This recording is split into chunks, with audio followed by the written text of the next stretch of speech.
welcome everyone to the second webinar of environmental studies this semester. We're really excited to have Dr. Franta, who is also a PhD candidate in the Stanford Department of History. He has a JD from Stanford Law and also a PhD in applied physics from Harvard and several other degrees as well.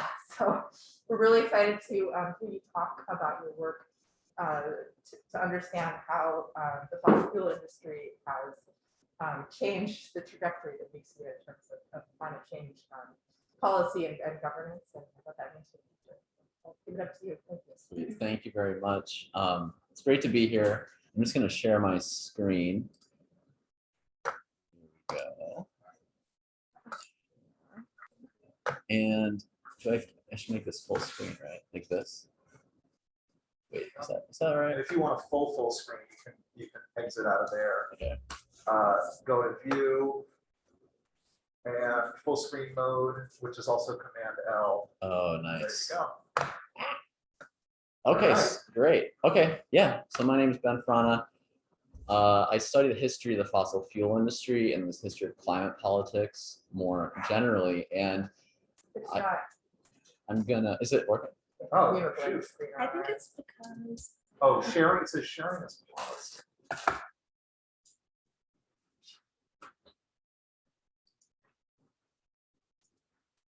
Oh, I see. Oh, thank you. Okay, is that working? Yes. Okay, great. Great. So I'm gonna try to go through this quickly because I have a lot of content in this. I'm gonna talk about how the fossil fuel industry delayed action on climate change for 4 decades now. And if that sounds surprising, just bear with me and you'll see what I'm talking about. So I want to talk about 3 things in this talk. I want to talk about the internal knowledge of the fossil fuel industry about climate change, the industry's campaign to delay fossil fuel controls, which continues to this day, and then the damage from the delay and some of the legal responses that are occurring right now to hold the industry accountable. So let's talk about internal knowledge. So I was shocked when I learned about this. This actually goes back to the 1950s. This is an excerpt from a research proposal to the American Petroleum Institute from 1954 from scientists at Caltech. And it talks about measurements of tree rings, carbon isotopes in tree rings that showed that the isotopic composition of carbon in the atmosphere was changing over time in a way that was consistent with CO2 building up from fossil fuels. This is back in 1954. And by the end of the decade, the industry had been warned directly about the threat of climate change. This is from a conference in 1959 called the Energy and Man Symposium, which was hosted by the American Petroleum Institute and Columbia University. And it was the 100th birthday party of the American oil industry. And one of the keynote speakers was the physicist Edward Teller. And in his talk, he warned the oil heads assembled there about climate change. He said, all the coastal cities would be covered if fossil fuels continued to be used. And since a considerable percentage of the human race lives in coastal regions, I think that this chemical contamination, he's talking about carbon dioxide, is more serious than most people believe. That's 1959. Now, mind you, the scientific consensus about how sensitive the Earth would be to more CO2 was not yet as tight as it would later be. But by the end of the 50s, it was clear that CO2 was increasing in the atmosphere and that it looked like fossil fuels were the main cause of that, and that this would presumably cause a global warming effect with deleterious consequences. And if you want to read more about that, this is an article I wrote in The Guardian that has more excerpts from that speech. A few years later, in 1965, there was the presidential report about the environment, about pollution, and it had a big section about global warming. And 3 days after it was published, the American Petroleum Institute had its annual meeting. This is the president of the API at the time, Frank Eichard. And he, in his talk to the annual meeting, so this is a big talk, he talks about this report. The substance of the report is that there's still time to save the world's peoples from the catastrophic consequences of pollution, but time is running out. And one of the most important predictions of the report is that carbon dioxide is being added to the Earth's atmosphere by coal, oil, and natural gas, so that by the year 2000, the heat balance will be so modified, as he puts it, it possibly cause marked changes in climate beyond local or even national efforts. And he goes on, the pollution from internal combustion engines is so serious and is growing so fast that an alternative non-polluting means of powering automobiles, buses, and trucks is likely to become a national necessity. This is back in 1965. And the detail that he gave this speech 3 days after the presidential report was even published shows that the oil industry is paying attention to pollution issues very closely, and that, in particular, they're paying attention to the global warming issue. And if you want to learn more about that, this is an article I wrote a few years ago now about that. 1968. This is the first time that we know so far where the oil industry hires scientists to assess pollution issues and get back to it. American Petroleum Institute hires scientists at the Stanford Research Institute to look at the issues of pollution facing the world, including CO2 and global warming. And those scientists essentially come back with what that presidential report said. And they said that these studies of CO2 are detailed, seem to explain adequately the present state of CO2 in the atmosphere.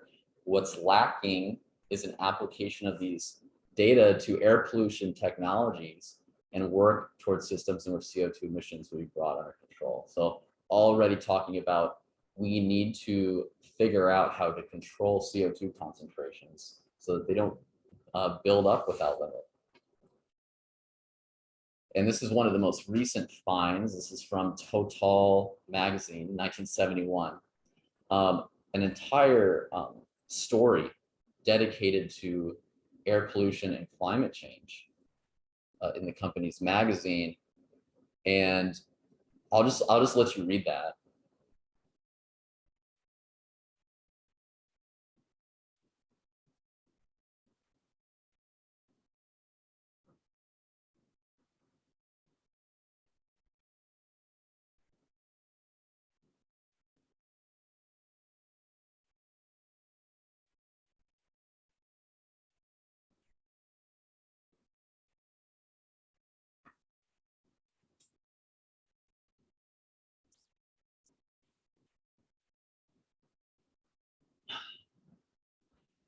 The catastrophic consequences are easy to imagine. This is in 1971. And throughout the 1970s, a lot of scientific work was done on climate change and global warming, including major studies. This was by the National Research Council in 1977. You have the Charney Report, famous in 1979, which gave the consensus on the climate sensitivity of basically doubling CO2 would give you 3 degrees Celsius of warming plus or minus 1.5 degrees, which basically stayed the same until recently, but it's consistent more or less with what we know today. We have the Jason Report and verifying all of that as well. So by the end of the 70s, the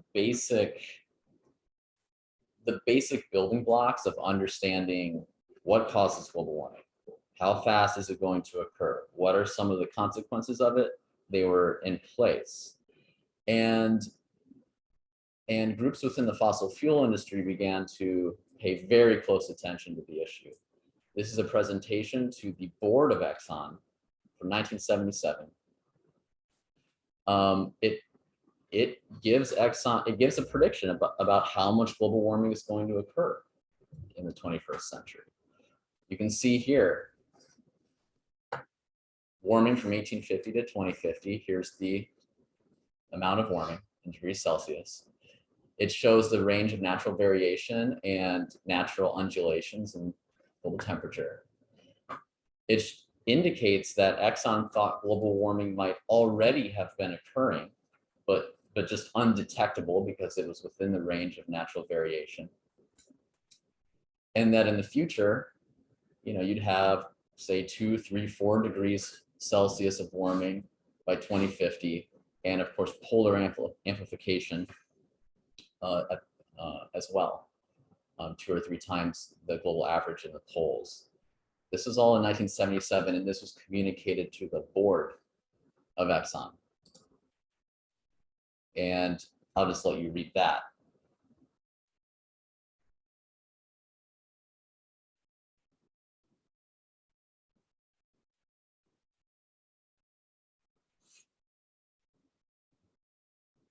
And especially that last part, indicating that the time to act to avoid the problem was coming up. 5 to 10 years to make a decision. Exxon set up an internal research program on climate from 1979 until about 1983. And we have some of the internal documents from this program. And what's interesting is the stated purpose internally for the program's existence. And it was not to warn the public about climate change. It was essentially to build up the scientific credibility to influence legislation that would inevitably come about. So here, create this research program so Exxon can influence possible legislation on environmental controls. By 1980, environmentalists were already fighting against synthetic fuels. So those are liquid fuels made out of coal, mostly, because of the CO2 issue. And so Exxon described this internally as a very aggressive defensive program, defensive for the company, using science as basically a shield to defend the company. This is from another document, again, explaining the purpose of the program. The rationale is based on our need to assess the possible impact of the greenhouse effect on Exxon's business, not the fate of the world, Exxon's business. We see no better method to acquire the necessary reputation than by attacking one of the major uncertainties in the global CO2 balance. This is how much CO2 goes into the oceans. If the international significance of the program will enhance the Exxon image in the public domain and provide great public relations value. So this is the main rationale, at least given internally, for the existence of Exxon's research program. And Exxon basically had 3 projects. So one was what was just measured. This is measuring how much CO2 is going into the ocean. And that determines, of course, how quickly CO2 would build up in the atmosphere and how quickly this would become a problem. Another project was measuring how much CO2 was from fossil fuels and how much was from deforestation. There was a hope that if a lot of it was from deforestation, then they could continue to use fossil fuels and just address the deforestation part. And then verifying global warming computer modeling. And basically, all the answers to these questions were bad for Exxon. The oceans absorb a lot of CO2, but not enough to prevent this from being a problem. Most of the CO2 is from fossil fuels, and they basically verified and agreed with the computer modeling that was being done outside. So they shut down this program around 1983. And sometimes, just to editorialize a bit, sometimes in the commentary around this history, Exxon is given praise for conducting research on climate change. But what's important to understand is that this research program was established to protect the company, to allow it to continue to sell fossil fuels for longer. And when the company found answers that weren't helpful to it, it shut down the program. So these are just some examples of things from the internal studies that Exxon did during this period. Again, we see more projections of global warming. So here is observed temperature. We see the undulations. We see the idea that global warming may already be occurring. This is what would happen in the absence of fossil fuels, essentially. And here's what would happen due to the fossil fuel greenhouse effect. Here's another internal memo. I'll just let you read that.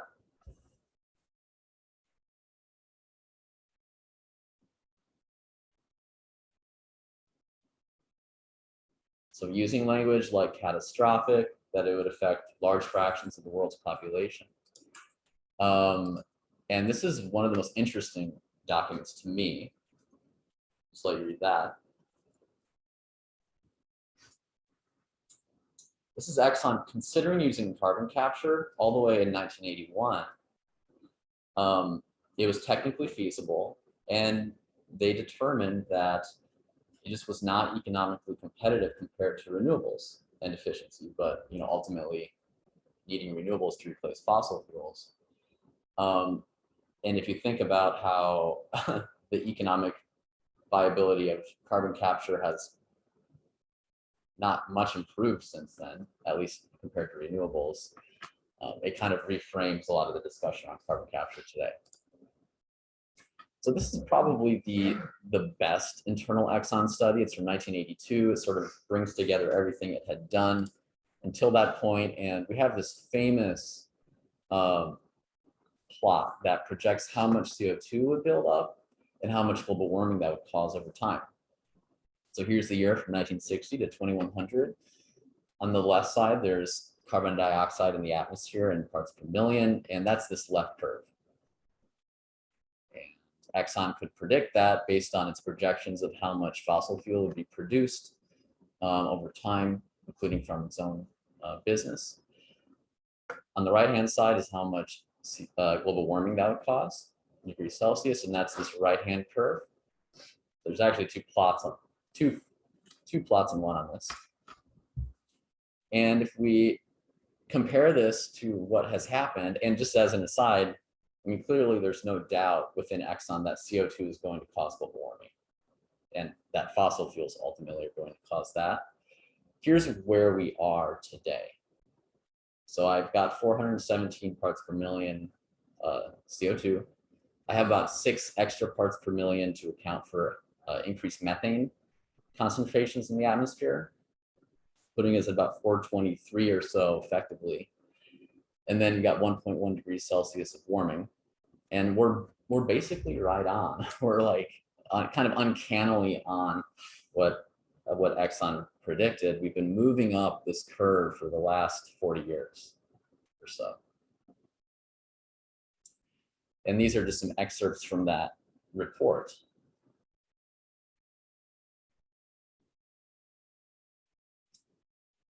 And they're serious, climate-related famine, migration, what we might call climate refugees today, flooding, catastrophic effects, and that adapting to the problem, let alone just setting aside replacing fossil fuels and avoiding the problem, just adapting to the problem is going to cost at least a few percent of gross national product.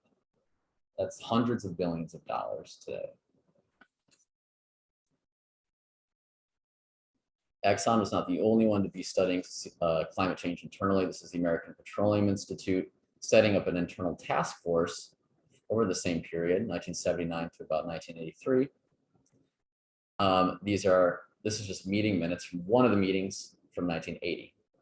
A few things to notice. One, you've got representatives from the different major oil companies there. So we've got Exxon, Texaco, now Chevron, Standard of Ohio, which is now BP, I believe. And the guest that day was John Lauerman, a scientist from Stanford, there to brief everyone about the state of climate science. And these are some of his slides.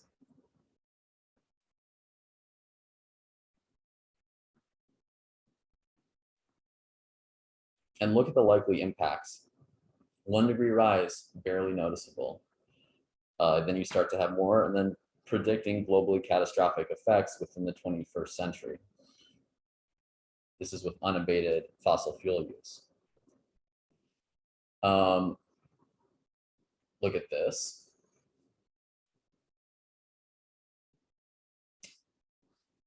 And the last point is pretty significant. The market penetration time theory is that it takes about half a century for a new energy source to obtain about 50% market share.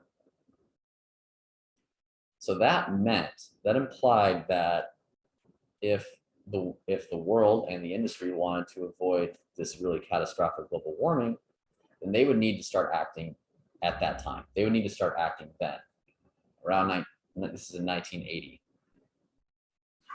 So it was not too early to act. This is an internal shell study, 1981 to 1986. This is just more projections of how much CO2 would build up in the atmosphere, depending on the growth rate of fossil fuels, 4% growth rate a year, 2%, 0%.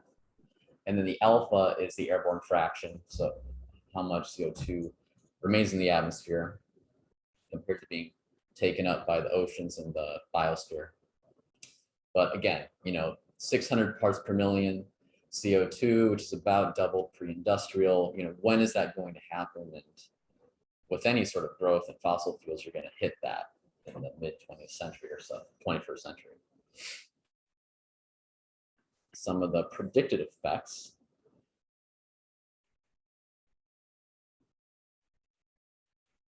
So entire countries might have to be abandoned.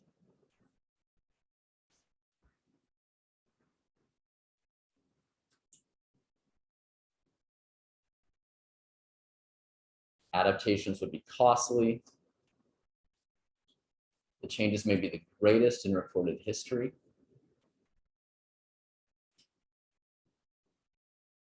Adaptation, migration, replacement.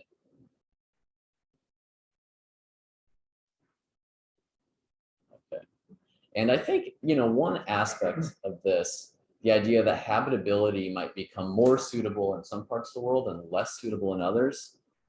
We might first look at that and think, well, on balance, that's fine then, but that's not really fair because, these people, if you're, say, a business planner for a fossil fuel company, is it really fair for you to decide that some countries are going to be really inhospitable in the future, especially when they tend to be the poorer countries in the tropics? So if you want to read more about that, this is an article I wrote a couple of years ago about that. Okay, I'm going to switch. And what time is it right now? About 11:25. Okay, cool. So I want to talk about the delay campaign. So the industry had extensive internal knowledge about climate change by the early 80s and through the 80s. So I want to take us back to 1979. This is a study done within Exxon about how to avoid the problem and how much it might be avoided. It's called Controlling the CO2 Concentration in the Atmosphere. And it looked at different possible future scenarios. So one was if you did everything you could to get off of fossil fuels, beginning pretty much right away. So there's these strong fossil fuel controls. We've got two figures here. This is the annual emissions. So in this scenario, annual emissions peak in the 1990s, before the year 2000, and they decline. And under the scenario today, we would be well on our way back down to zero. And CO2 concentrations would still go up pretty high. They'd still go to like 430 or 440 parts per million, which is still probably more than a degree and a half of global warming. But this is what was assessed to be possible. Difficult, but possible. Soon to be a relatively safe level for the environment. So to accomplish this, they figured that coal and shale could never become major energy sources. They had to be not developed or moved away from immediately. That non-fossil fuel sources had to be scaled up, beginning pretty much right away. And more than 80% of recoverable fossil fuel had to be left in the ground. So the leave it in the ground concept, which has grown, of course, in the last 5 years quite a bit, that was already known internally within Exxon by 1979. So this is another scenario where you have some fossil fuel controls, but you don't do everything you can do, but you do some things. And in this scenario, you still peak around 2010 or so. And under this scenario, we would be, we would have already peaked, we'd be beginning our downward slope, right? And this is the CO2 buildup you get from that. Let's see where we would be. We would be at around 420, which is actually about where we are today. And this would go up to about 500 parts per million by the end of the century.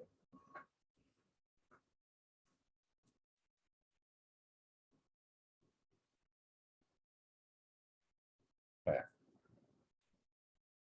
And this is about where it's sort of the track kind of we're on, 400 parts per million by 2010.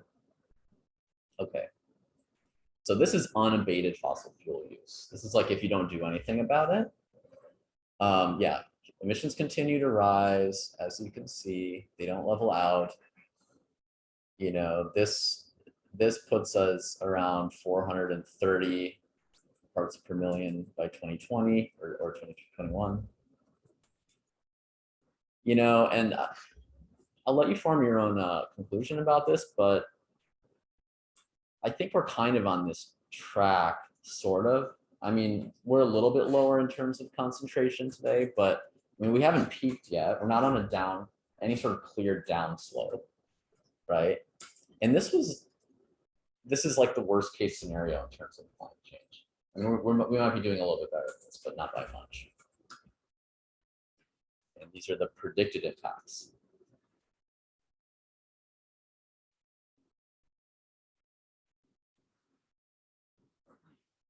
Okay. Now notice it looks like the other scenarios around 2010, right?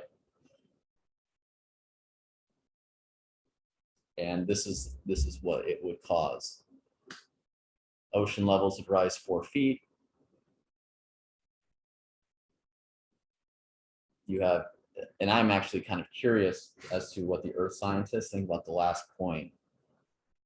It's not something I hear a lot about today, but I don't know. I've heard it from a student who's studying this, and it's actually a thing. Yeah. That's really interesting.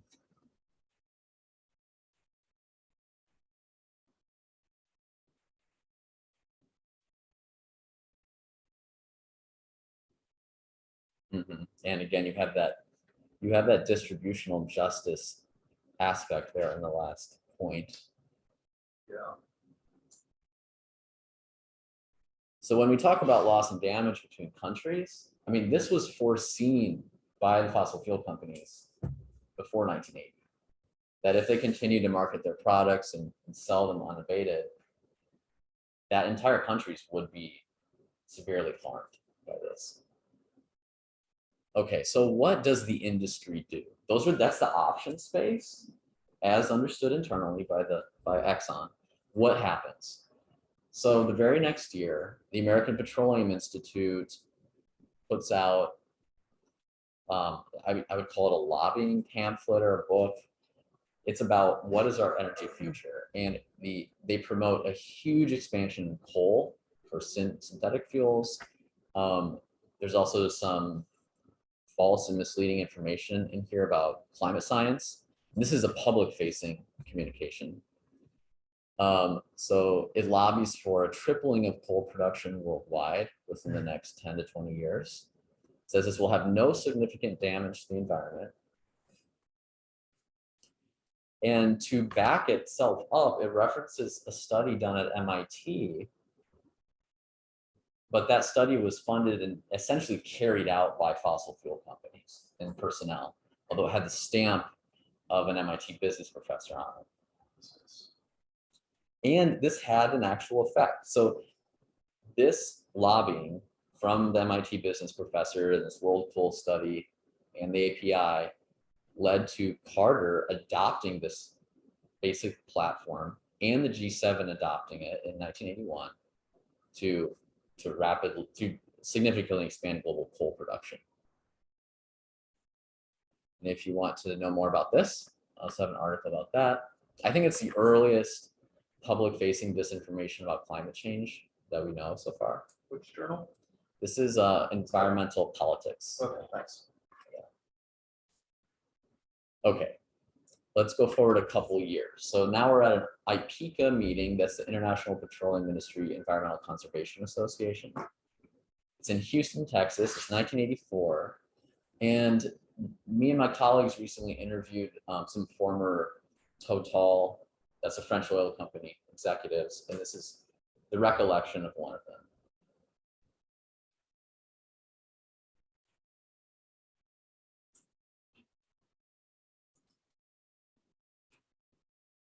So Exxon getting up at the meeting and letting the other oil companies know, look, we have been doing research about this. We're going to be regulated. It's only a matter of time. We need to prepare ourselves for that. Of course, 1988 was a major year in climate politics. Got James Hansen testifying to Congress. He's basically saying global warming is here. Let's not wait around. And this is 1988. He's saying we're waffling. It's 1988. He's saying we have been waffling on the issue. We need to do something about it. Big news, publicly. Okay, so that same year, there's an IPECA meeting in Paris. And they put together a working group on global climate change. And it has important people from major oil companies on it. We have the Bernard Tremere, the one who I just quoted from ELF, who put a French oil company, eventually merged with Total. Brian Flannery from Exxon, we got people from Mobil, API, and others. And they have essentially two tasks: draw up the state of climate science, including the main areas of uncertainty. They wanted to find the areas of uncertainty in climate science. And then they wanted to figure out responses to climate change that would not hurt the fossil fuel industry. So can we promote efficiency instead of fossil fuel replacement? Can we promote substituting gas for coal? These things might sound familiar.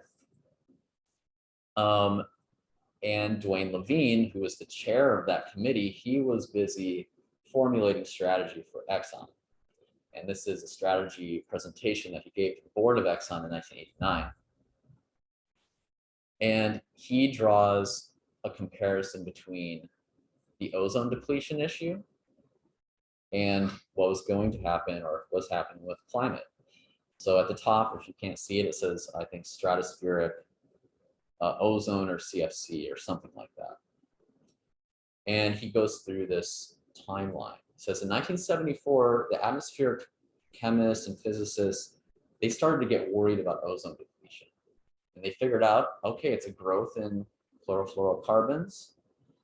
They figured out where it was coming from. It was from industrial sources. They used computer models to figure out what was going to happen. There was a concept of delay, which is meaning you have to take preemptive action. What you put in the atmosphere now is going to have effects for decades. So if you want to avert the bad outcome, you have to act now. It became a cause of the environmental movement. It became an international issue. The US and the UN worked together to deal with the problem. There was a critical event, which was this image of a hole in the ozone layer on Antarctica. And then there were public calls for action, international meetings, and ultimately the Montreal Protocols, which phased out CFCs. And he's like, this is happening. This already happened with CFCs. And we're almost there with CO2. We're almost there with the greenhouse effect. Because also in the 70s, scientists are studying global warming. It's from CO2 primarily. It's from fossil fuels, the industrial source, using computer models. There's a concept of delay. And all down the list, the critical event was summer of 1988, James Hansen testifying. There was also a heat wave that summer, and it becomes a big issue. And his point is we're almost to the end of the list. There's going to be an international treaty to get us off of fossil fuels, and we have to stop that from happening. So these are the strategies that Levine identified for interrupting that process. Emphasize uncertainties in climate science. Emphasize we need more research before acting. Emphasize the costs of acting. And emphasize response strategies that don't threaten fossil fuel, the fossil fuel business. And some of these might seem a little weird at first, like focus on reforestation, like carbon offsets. I mean, still with us today, but hey, we need to save the rainforest. We need to focus on efficiency, use natural gas. All of these strategies were identified as things that would not fundamentally threaten the fossil fuel business. And finally, insist on detection of global warming before acting. So remember those plots I showed you earlier that showed global warming is probably happening, but we haven't detected it yet because it's within the noise. And there were also internal documents that said once you detect it, it's too late to stop a lot of it. So it has to be preemptively avoided. But this was a strategy that they identified. We have to insist on detection before we act. And so these strategies were sent in a dossier to all the members of IPECA in 1990. And this includes oil companies from all over the world who then implemented this strategy, which was developed by Exxon. So this is just one example. 1992, got another IPECA meeting in Rome. This is Exxon's Brian Flannery.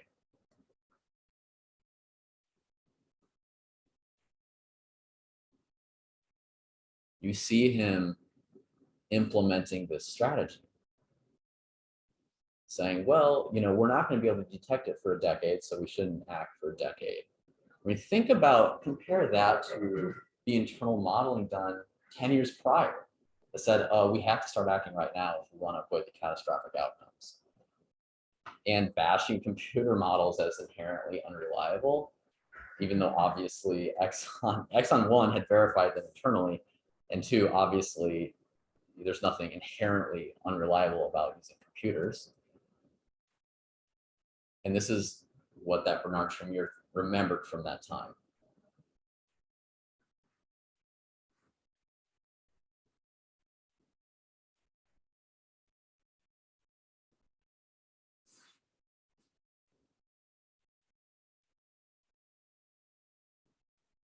Talking about how Exxon was organizing the other companies. And he mentions that, look, Exxon was the company that had the scientific credibility in the public eye. And you remember that that was exactly the rationale for Exxon's research program, was building the scientific credibility to have this sort of influence on policy. And this fear that, and in Rio in 1992, there would be, calls to significantly reduce emissions on a timeline. And so, today we might think of Rio as like before the process was polluted by lobbying and by disinformation, but actually that was already there at that time. That agreement itself was weakened. So if you want to learn more about this, this is a recent article that some French colleagues and I put together. Talks about Total, but there's a lot of stuff about Exxon and IPECA in there as well. Okay, of course, at the same time, in the US, there was the Global Climate Coalition, which was an entirely additional industry organization set up to fight climate policy. And this is the original membership list.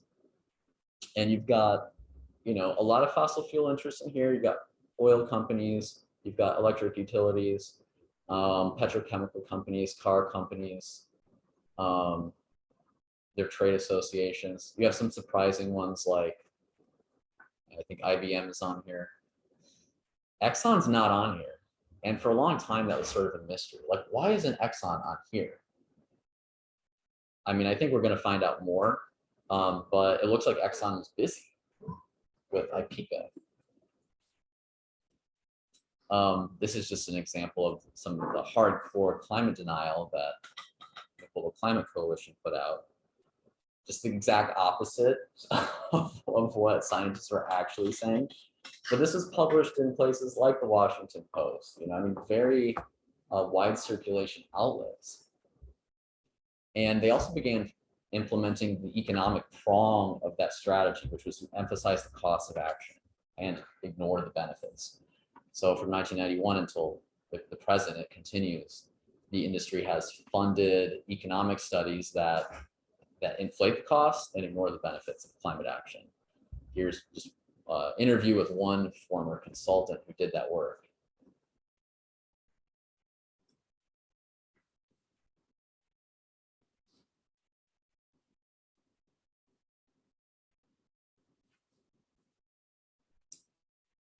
So this is another big part of the story.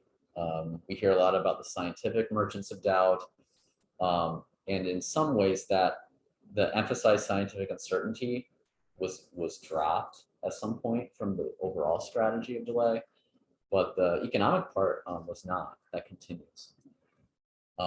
This is just an advertorial that Mobile put in the New York Times from 1997, I believe. But it talks about the economic part. CRA is Charles River Associates. So if we go down here, a study just issued by Charles River Associates talks about how expensive it would be to get off of fossil fuels. It injects a healthy dose of realism into the climate change debate. This study was actually funded by the oil industry, was not an independent third party, was not peer reviewed, and in retrospect was very biased because it made assumptions about the cost of renewables, like they would always be 8 times more expensive than fossil fuels for 100 years, and then completely ignored the cost of climate change itself. And you can learn more about that. This is another article that recently came out on that. But this whole strategy was used to defeat numerous policy initiatives in the United States. Like there's a carbon tax proposed in the United States. In the early 90s, there was one in Europe as well. So it's not like governments were sitting around. They were trying to implement policies to get off of fossil fuels. Severely undermine the Kyoto Protocol. Most importantly, probably by getting the United States not to take part in it, right? And after that, the American Petroleum Institute revised its strategy. This is 1998. Okay, this is where everything up until this point might seem a little obvious. This is where things get a little less obvious. So this is a grand strategy memo from the American Petroleum Institute. Yeah, I'll let you take a picture of that. And this is the goal.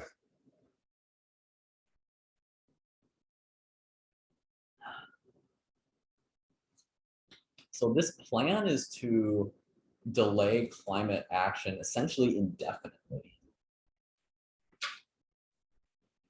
And a huge part of this plan, like the major part, was not to deny climate science. It was actually to infiltrate science. It was to infiltrate science and shape it towards the industry's interests. Don't fight the IPCC, be the IPCC. So one part of it was establishing a climate education nonprofit in DC that would look completely mainstream and respectable. It would have respected climate scientists on its board, but it would actually be run by the fossil fuel industry, kind of in a shadow way. It would be an alternative to the IPCC, and this is what they wanted to do. They wanted to establish cooperative relationships with scientists, with the scientific organizations, like the American Geophysical Union, for example. They wanted to get in there so they could monitor what science is being conducted and have an early warning system if anything bad was coming down the pipeline for them. And even they're talking like, let's give grants to people to do climate science. Let's fund it. Let's fund certain things. This was all part of the master strategy in 1998. And this is also when they basically dropped the really hardcore climate denial. Sorry, are we still looking at documents from like API or Exxon? We're back to Exxon now? This is API. API. Yeah, okay, got it. yeah. This is this, you can't really see it because the thing up there, but it's called like the Global Climate Science Communication Action Plan. And API says that this was never implemented because it was leaked at the time, and then API said we never implemented that. That might be true, it might not be true, but what it shows is what they wanted to do at least. So just, I'm gonna go back to this paper a little bit. In our interviews, we already saw that some of these oil executives were using research funding as a way to get strategic advantage. So one of them said, you know, yes, we approve funding for scientific research that might make climate change seem less alarming, you know, or more confusing, more complicated. You know, at the Hadley Center, these are mainstream places, carbon uptake at Columbia University. You know, putting industry scientists within universities to monitor what's going on. One of them just said to us, I placed our company researchers where I needed information and access so they can keep an eye on things. And so shortly after that strategy memo was written, the industry began to establish these climate and energy research centers across the United States. This is where I'm, you know, going to get a little controversial, maybe, right? Because this is a little uncomfortable. I mean, this is talking about the places where a lot of us work or have colleagues. But you know, a lot at Stanford. But MIT, of course, the energy initiative is huge, right? So that one counts for a lot. Some centers were not initially fossil fuel funded, but they became so. So like the Energy Modeling Forum at Stanford existed for a long time, but ultimately became mostly funded by fossil fuel companies. You have the policy centers at Harvard, which are very influential, like environmental economics, Project on Climate Agreements, the joint program at MIT. I know they also get funding from the government as well. Columbia, just down the road, the Center on Global Energy Policy. I just checked, half of their funders, half of their major listed funders are fossil fuel groups. You know, and the trend continues. I mean, this started in 2000. You know, it's continuing today. I mean, this is just out from Stanford, new energy research center, or you know, something like that, mostly funded by fossil fuel companies. And it's not just the funding; it's the institutional ties as well.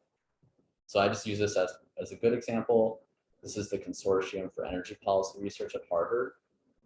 Which sounds, you know, it sounds great. It sounds very credible, right? It's funded entirely by Shell. It's housed within a part of the Kennedy School that itself is created and funded by someone who is either a past or present director of 5 different oil companies. Okay, its director has given testimony for lots of different fossil fuel interests.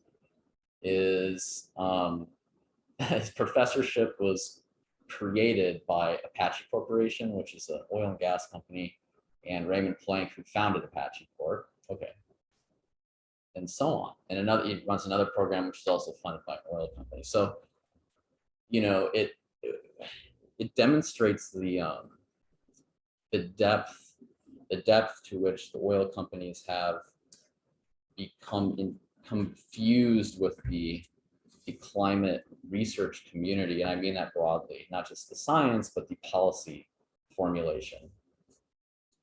And we know this has effects on how academia functions. This is just one example from a debate about divestment at Stanford a year ago, where the faculty senate debated divestment and ultimately voted against it.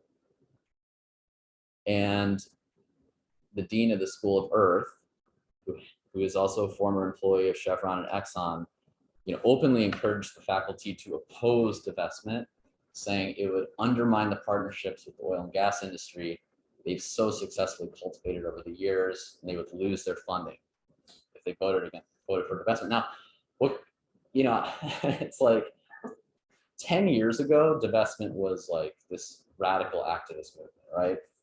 In that time, there have been peer-reviewed studies on what you have to do as an investor to meet the Paris Agreement goals.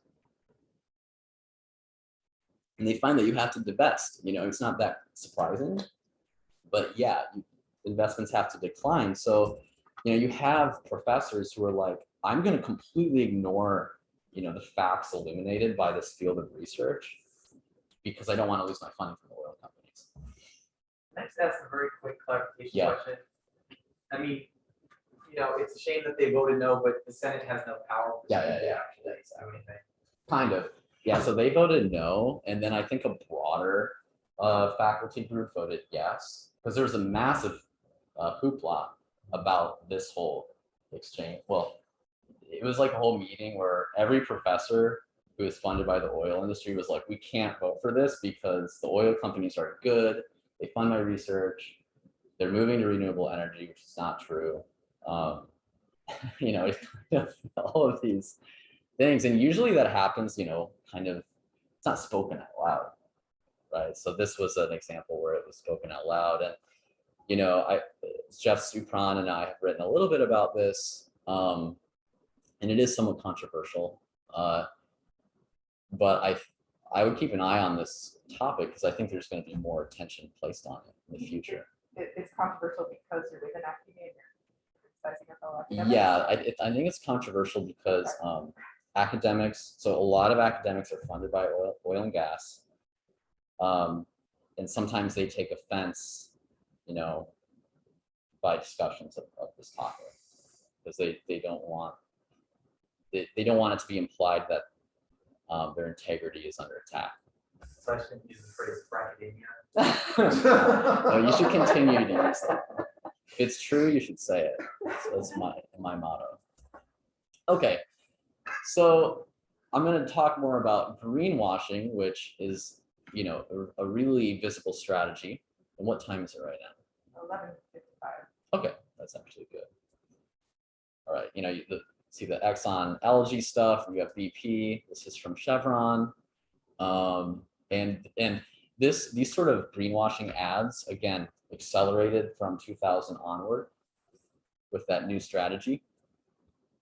Instagram influencers being paid to market to youth. There's been a lot of youth-oriented advertising from the oil and gas industry lately.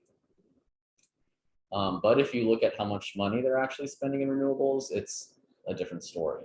So this is from 2010 to 2018, average annual capital expenditures in non-fossil or low carbon energy sources.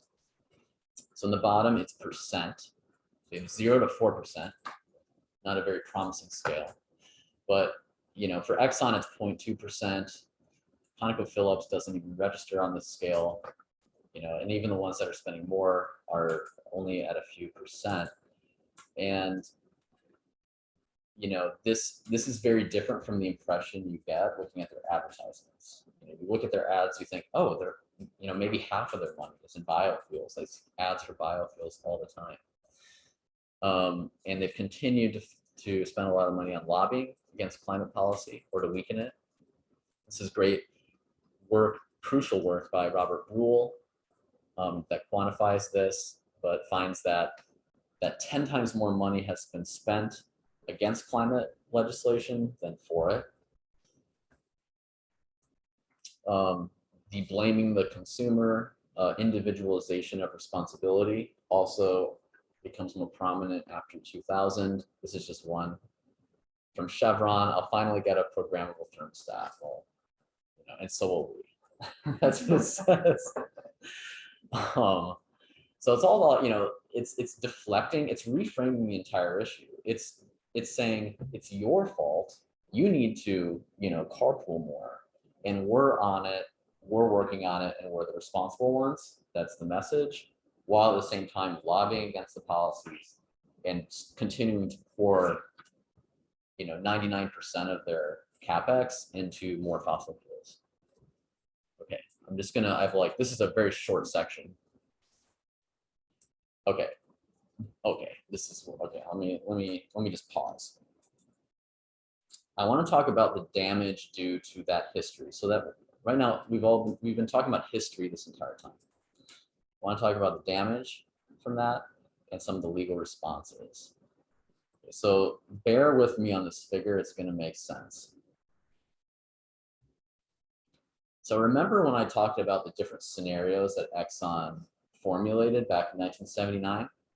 Well, okay, this green curve is that most protective scenario, okay, for annual emissions. So starting in 1980, emissions peak in the 90s and start to go down. The heavy black curve is what has actually happened, okay? So in a way, this is like the range of possibilities. And there's a couple of other scenarios mapped out as well. This jaggedy blue line is sort of a 50% market penetration of renewables in 50 years, starting in 1980. That sort of estimate, which the oil companies said would be possible if they pursued it. And then we have 1992, a 2-degree path and a 3-degree path. So our actual path is above all of those. If we convert that into CO2 concentration, we have the two most protective scenarios. We have a 2 and a 3-degree path in our current path. And then projecting that into the future, okay, it's getting a little more complicated, but just bear with me. So here's the protective pathways where CO2 tops out at 430 or 440 parts per million. And then we've got, a 4-degree, I put a 4-degree path here, a 3-degree path here, and a 2-degree path here, assuming a 3-degree climate sensitivity. This is just sort of to illustrate the range of possibilities, and then converting that to warming. We've got the most protective scenarios, and then we've got, again, a 4-degree path, a 3-degree path, and a 2-degree path. Now, I know this might look a little complicated, and it is, and it is preliminary research. So this is not published. This is just some work some stuff I've been working on. The point is to illustrate the delta. The point is to illustrate the range of possibilities. That this is what we could have had if the oil companies had moved on this issue in 1980. And we know they had the capacity to coordinate because they did coordinate. They coordinated to stop action. Could have coordinated to avoid the problem. Okay, setting that aside, let's say that's too much burden on them. And all we want them to do is just step out of the way and let governments do their thing and avoid the problem, starting around 1992, the Rio conference. Then we have these, and then the black ones are actual. So this is the range, and I think my point is that history mattered. That we have lost pathways that were once available to us, but are no longer available to us. They're gone. And of course, there are consequences to that. This is, just a few examples. $600 million for a seawall to protect San Francisco Airport, just one airport, one seawall. There's a recent study that looked at seawalls across the United States and estimated they would cost $400 billion in the next 20 years, just for the US, just for sea level rise, not counting wildfires, not counting storms, droughts or heat waves, or spread of infectious disease vectors. And, we have seen a proliferation of cost recovery suits in the United States There's more than 20 cases ongoing right now. As you can see, they're mostly coastal. So a lot of the damages are, there's two reasons for that. One, a lot of the damages are from sea level rise right now. It's the easiest thing to attribute to global warming. And two, a lot of the coastal states are politically more amenable to suing the oil and gas industry. But it's not just the US. Internationally, climate litigation has grown exponentially with some major victories. You probably have heard of the Urgenda case in the Netherlands, which was some years ago, where the plaintiffs sued the Dutch government saying emissions reductions by the Dutch government in terms of national policy are inadequate and they constitute a violation of the human rights of Dutch citizens. And the court agreed and ordered the government to make more stringent climate policies. And then very recently, just this year, the same legal argument, more or less, was used against Shell, again in the Netherlands. And the court ordered Shell to change its business model to align with the Paris Agreement, which means it has to reduce emissions by about 50% by 2030, including from its products. So that means it has to move away from fossil fuels significantly. So this is a very promising legal development, I think. We have lawsuits based on greenwashing, misleading advertising. We have investor-oriented suits, like this one at Harvard, and now there are copycat suits as well based on this, basically saying that charities like universities should not be allowed to invest in fossil fuels because they have a charitable duty to serve the public good and the good of their students, and they're choosing to invest in fossil fuels even though they don't have to. And then, of course, we've had the congressional hearings and subpoenas have been issued. So there has been a major legal response driven by this history. And where does it leave us? This is basically the end of my talk. I mean, I think what's clear is that we have lost a lot of time. We've lost decades, and that's irrecoverable. But what we can do now, what we can do in the next 10 years, what we can do in the next 3 years is, try to correct that as much as we can. So that's the entire talk. Sorry, it's kind of long and dense, but I hope it's interesting to you. I hope it gives you something to think about. Thanks. And if we have time for questions or discussion, I'm more than happy to do that. Thank you.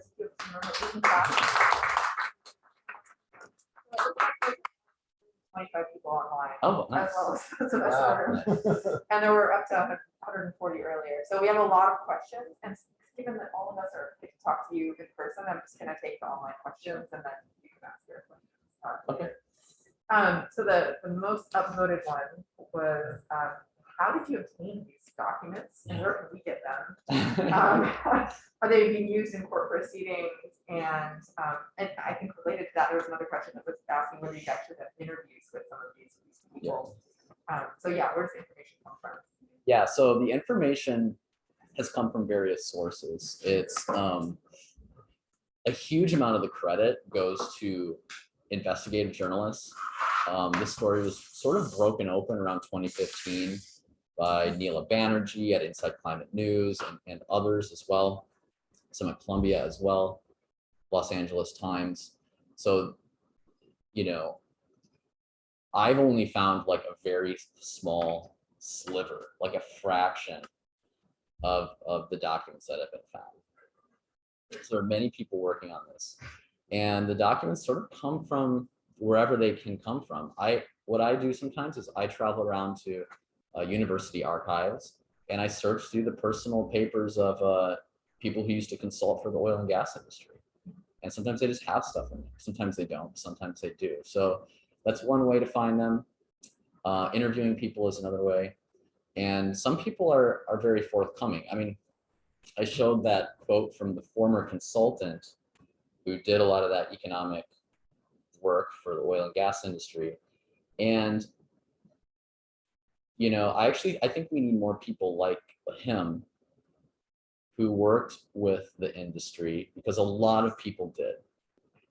A lot of PR professionals did, a lot of economists did, a lot of academics have, a lot of people have worked with or for the industry over the decades. And we all have an interest in avoiding catastrophe, hopefully. And now some of them are coming forward and sharing what happened. So that's really important. I hope more of that happens. And what were the other parts of the question? I think you. Okay, covered but it. yeah. Yeah. Mhm. Oh yeah, and they are being used in legal proceedings. There's these documents are cited all the time in legal briefs, and there is an online database for them hosted by UCSF. So University of California, San Francisco has an online database called the Industry Documents Library. It was created to house the tobacco industry documents that were obtained through legal discovery, or about 14 million documents. And there's a fossil fuel section, and about 1,000 documents from the fossil fuel industry are on there so far. So hopefully that will continue to grow as well. Thank you. And then there are a set of questions from various people in various ways, but that's the first one here. So basically, why did they choose to do what they did? Why didn't they go the renewable energy route? And I think this kind of gets into the private benefit versus the social cost. And my personal question in that space is, what does the private benefit of these companies look like in comparison to the social cost? Yeah. So why did they do it? I mean, I think that's a really good question to ask them under oath. Seriously. I mean, we can speculate. We can talk about how, there's a culture internally. If you work for a big company, the culture is, help the company out. They take care of you, you take care of them. It's hard to rise in the ranks without being very loyal to a company. I mean, I think you should ask them. I think you should ask them under oath. Why? Because your guess is I have thoughts, but your guess is probably as good as mine. So. Yeah, and I suppose, well, it would be difficult to get a truthful answer unless they're under oath. At this point, that's interesting. But some answer at least, yeah. All right. So the next question I have here is I mean, just to I don't want to be too Yeah. cheeky. I mean, the obvious answer is money. I mean, they're not the first industry to do this. In tobacco industry, I mean, look at lots of different industries. Opioid industry. I mean, it's not that unusual. In a way, this is the most devastating corporate fraud of many corporate frauds. Maybe it's the most devastating, but it's certainly up there. So in that regard, it's not unique. It's just the damage. I mean, the consequences are vast and long lasting and irreversible.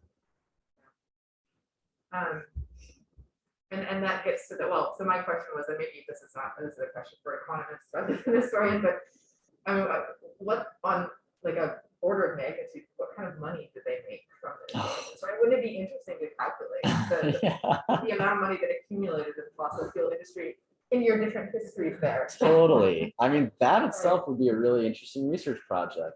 What should be the disgorgement? What are the ill-gotten gains? Meaning, what's the delta in the money made between those different scenarios? That's money that should not have been made, arguably. Or should be reparations. Yeah, or it should be set aside and should be used to pay for the damage that they know that this would cause. But also hasn't the international community basically decided that we're not going to litigate that? I mean, we've said that now all climate agreements are subject to ongoing emissions and not historical ones. That's what they're saying now. I mean, of course, all of it is subject to change. Yeah. Potentially.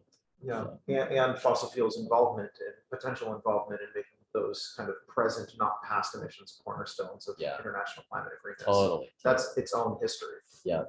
Okay, so I'll take one more question. I'm using the most highly voted one. So this individual, Nicholas Armstrong, I guess, is asking about whether there were any internal studies or reports that were contradicting the findings you presented. So could somebody, sort of from a moral standpoint, go along with the decisions by the fossil fuel industry? And there was a more specific question about the clean natural gas campaign. Was that simply obfuscation, or were there some scientists that believed in it? Yes. So I think the answer to the first question is no, not really. No, not really. There were not really internal reports that contradicted these things, because I showed you the main internal reports. Sometimes there's stuff. Sometimes you see internal writings that say things like, "Well, you know, scientists say this, but I think there's a lot of uncertainty about it, personally." The problem with that is that the companies are held to a standard of being an expert in the field.